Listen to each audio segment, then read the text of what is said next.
నేను వరంగల్లో ఉన్నా. బాబాయ్కి ఒకప్పుడు పెరాలసిస్ వచ్చిండే.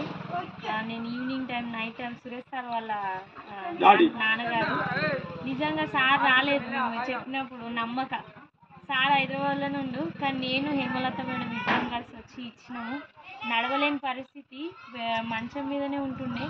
సార్ ఇప్పుడు వచ్చేసరికి అసలు ఏం లేకుండానే నడుస్తున్నాడు. మన వెస్టీజ్ సప్లిమెంట్స్ దమ్మున్న ప్రోడక్ట్స్ అని చెప్పొచ్చు. సార్కి వచ్చేసి పెరాలసిస్ సప్లిమెంట్స్ ఇచ్చాను. క్రిల్లాయిల్, గ్యానోడెర్మా, టాక్స్క్లీన్ అండ్ ఆలోవెరా, నోని, ఈ సప్లిమెంట్ ఎలర్జీన్ ఇవి ఇవ్వడం ద్వారా తీసుకున్నాడు, మంచిగా యాక్టివ్ అయిండు. ఇప్పుడు తన మాటల్లోనే విందాం. ఎట్లుండే బాబాయ్ ఇంత? అప్పుడు మంచిగా లేదు, ఇప్పుడు ఈ మందు పైన కలిపి మంచిగా అయింది. ఇప్పుడు మళ్ళీ కట్టి లేకుండా అర్థం మెల్లగా మంచిగా అనిపిస్తుంది. మంచిగా అనిపిస్తుంది. ఎవరికైనా చెప్పవచ్చు, ఎవరికైనా చెప్తాను. ఇక్కడ అన్ని కూడా తీసుకోలేదు కానీ ఇద్దరు తిట్టేసా, ఎందుకు తినరా నీ చత్తారా అని తిట్టేసా మొన్న.